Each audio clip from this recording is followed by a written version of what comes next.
आज जो हम लोग क्लास 10th का जो एसएसटी का है ना, जो आपका टॉपर सीरीज जो चल रहा है उसको हम लोग आज फिर से कंटिन्यू करने वाले हैं। कुछ दिन से मेरा तबीयत ठीक नहीं था, इसके कारण जो है आप लोग को क्लास नहीं ले पाए थे और प्लस मेरा एग्जाम भी था इसीलिए, है ना।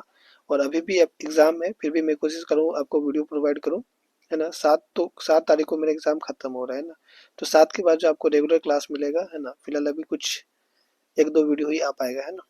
तो इससे पहले जो आप लोग यहाँ पे देख चुके हैं कि पार्ट 6 तक हमने जो है देखा था, है ना। और उसमें जो है आप लोगों को यहाँ पे 2 मार्क्स के क्वेश्चन सारे बता दिए गए थे, है ना। और इसके बाद जो है आप लोगों को 3 मार्क्स का क्वेश्चन जो है हमने स्टार्ट कर दिया था, 3 मार्क्स का सीरीज। तो उसमें जो है कुछ क्वेश्चन हमने देखा था। इसके बाद जो अब हम लोग बात करने वाले हैं इसी के आगे, इसी को आगे कंटिन्यू करने वाले हैं 3 मार्क्स के क्वेश्चन को, है ना। ठीक है, तो यहाँ पे हमने 7 तक देख लिया था। 8 नंबर देखते क्वेश्चन है, भारत के एक खाद्य फसल का नाम बताइए और उसे उगाने के लिए 2, है ना, आवश्यक भौगोलिक दशाओं को भी लिखिए। तो इसका उत्तर आप लोग लिखेंगे कि चावल भारत की एक प्रमुख खाद्य फसल है, उसे उगाने के लिए 2 आवश्यक भौगोलिक परिस्थितियां निम्नलिखित है। मतलब ये सारी चीजें होनी चाहिए तो आप जो है चावल को उगा पाएंगे। कि उष्ण और आर्द्र जलवायु होना चाहिए। दूसरा क्या है कि समतल भूमि होनी चाहिए, भूमि जो है समतल होना चाहिए ताकि ज्यादा दिनों तक पानी इकट्ठा रहे, है ना। समतल जमीन अगर रहेगा तभी तो पानी इकट्ठा हो पाएगा, है ना। अगर पानी ऐसे जमीन ढलान रहेगा तो पानी तो गिर जाएगा। तो पानी उसे चाहिए होता है, इसीलिए ज्यादा पानी चाहिए होता है, इसलिए समतल जमीन होना चाहिए। 9 देखिए क्या है, लोकतंत्र किस रूप में एक उत्तरदायी शासन है। तो इसका उत्तर लिखेंगे आप लोग कि लोकतंत्र में जनता खुद अपने सरकार का चुनाव करती है, जनता द्वारा ही तो सरकार को चुना जाता है। और इस प्रकार वह जनता के प्रति जवाबदेही और उत्तरदायी होते हैं। जो सरकार होते हैं वो जनता के प्रति जवाबदेही और उत्तरदायी होते हैं। और लोकतंत्र में जनता सरकार के कार्यों की जानकारी लेते हैं। लोकतंत्र में जो है जनता ले सकते हैं जानकारी, है ना, कि सरकार जो है क्या कार्य कर रहे हैं इसके बारे में जानकारी ले सकते हैं। तथा विरोध दल, जो विरोधी दल होता है वो सरकार की आलोचना भी करती है। जो विरोधी पार्टी, जो अपोजिशन पार्टी है, जो हार चुका है, वो सरकार की आलोचना करती है अगर सरकार गलत करता है तो, है ना। इस प्रकार लोकतंत्र में एक जिम्मेवार सरकार का गठन होता है ना। तो इस से आपने देखा कि जिम्मेवार सरकार का गठन होता है। 10 नंबर देखिए यहाँ पे क्या है, 19वीं सदी के यूरोप में कुछ उद्योगपति मशीन की बजाय हाथ से काम करने वाले श्रमिकों को प्राथमिकता देते थे। क्यों? यानी कि आपको पता है कि यूरोप में, यानी कि इंग्लैंड में, है ना, क्या हो चुका था, यहाँ पे औद्योगिक क्रांति आ चुका था। कब आया था तो आप लोगों को पता है ना। वो डेट हमें एक बार बता देंगे, औद्योगिक क्रांति कब से कब तक आया था, है ना। तो 18वीं सदी के मध्य में आया था, आप लोग को बताए हुए हैं। तो उस समय जो आया था यहाँ पर, तो बट उस समय औद्योगिक तो आ गया, बट लोग जो है हाथों से ही काम क्यों करवाते थे। तो इसका उत्तर आप लोग यहाँ पे लिखेंगे कि मतलब मशीन तो आ गया बट मशीन की जगह पे लोग हाथ से ही काम करवा रहे थे, क्यों करवा रहे थे। तो यहाँ पे आप लोग का यहाँ पे आंसर होगा कि ये चीज आप वही लिख दीजिएगा, है ना, कि यहाँ पे जो 19वीं सदी के यूरोप में कुछ उद्योगपति जो है मशीन की वजह हाथों से काम कराने वाले श्रमिक को प्राथमिकता, है ना, हाथ से काम करने वाले श्रमिकों को प्राथमिकता दे क्यों देते थे। इसका निम्नलिखित कारण थे, जैसे कि पहला कि क्या था, श्रमिक की अधिकता थी, मतलब बहुत सारे लेबर जो हमें मिल जाते थे, है ना, मजदूर बहुत सारे मिल जाते थे, है ना, बहुत ज्यादा ही थे। दूसरा क्या है, श्रम की मौसमी मांग, है ना, जो लेबर थे उसकी मौसम के साथ मांग होती थी, है ना। थर्ड क्या है आप लोग का, मानवीय कौशल से बनने वाले उत्पाद की मांग। जो मानव द्वारा जो मानव के कौशल यानी कि उसके जो हुनर के हिसाब से जो बनाए जाते थे कोई भी प्रोडक्ट, तो उसका जो है उत्पादन का की मांग जो है वो ज्यादा थी। इसके बाद 4th नंबर क्या है, हाथ से बनी वस्तु के प्रति आकर्षण, है ना। मतलब हाथ का जो वस्तु बनता था वो बहुत अच्छा बनता था। मान के चलिए मशीन जो बनाएगा वो एक जैसा वस्तु बनाएगा, बट हाथ क्या करता था, बहुत अच्छे अच्छे डिजाइन बना देता वस्तु का, है ना। तो इसीलिए जो है यहाँ पे ये कहा गया है। और 5वां पॉइंट आप लिखेंगे कि मशीन की समस्या है ना, कि मशीन जो है, आप ये भी सोचिए कि मशीन जो है महंगा हुआ करता था, और जब सस्ते मजदूर मिल जा रहे हैं तो क्या जरूरी मशीन कोई खरीदेगा, ज्यादा पूंजी क्यों लगाएगा, है ना। तो इस तरह से आप लोग इसका आंसर लिख सकते हैं।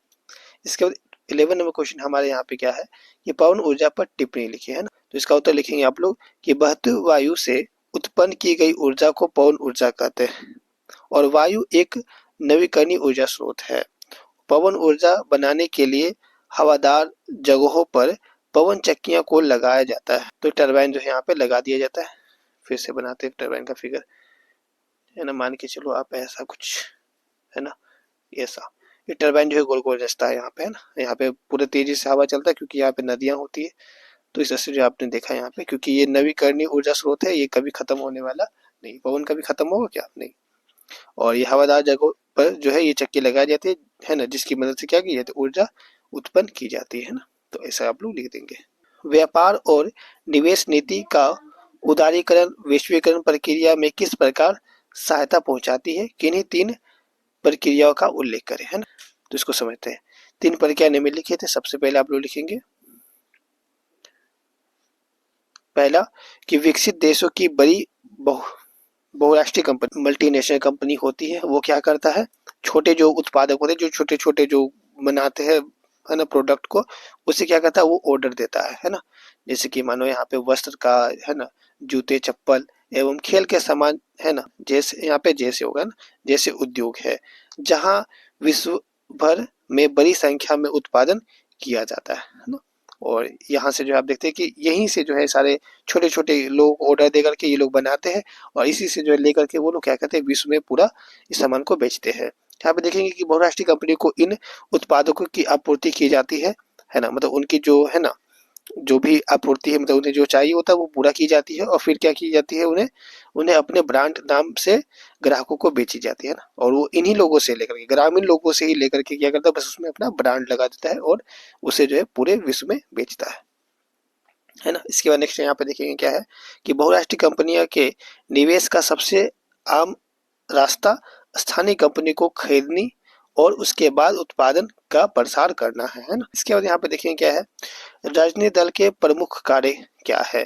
तो उत्तर लिखेंगे इसका, राजनीतिक दल के प्रमुख कार्य निम्नलिखित है। पहला क्या लिखेंगे यहाँ पे कि राजनीतिक दल क्या करते हैं, वो चुनाव लड़ता है। जो राजनीतिक दल होते हैं वो चुनाव लड़ता है। दूसरा पॉइंट आप लोग लिख सकते हैं, राजनीतिक दल क्या करते हैं, अपनी नीति और कार्यक्रम तय करती है जिसके आधार पर वह चुनाव लड़ती है ना। आपने देखा होगा कि कोई भी व्यक्ति जो चुनाव लड़ता है तो क्या करता है, वो एक नोटिस जारी करता है जिसे हम लोग क्या कहते हैं, घोषणा पत्र कहते हैं, है ना। और उसमें जो वो सारी चीजें लिखता है कि हम क्या क्या करने वाले, क्या क्या नीति हम बनाए हैं, वो अगर हम मेरा सरकार बनता है तो हम वो लागू करेंगे, है ना। मैनिफेस्टो जिसे कहते हैं इंग्लिश में। थर्ड क्वेश्चन क्या है यहाँ पे, थर्ड पॉइंट आप यहाँ पे देख सकते हैं, सरकार और जनता के बीच में मध्यस्थता की भूमिका निभाती है ना, राजनीतिक पार्टियां।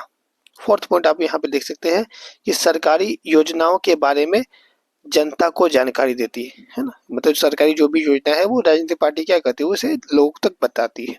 तो ये सारे आप लिख सकते हैं।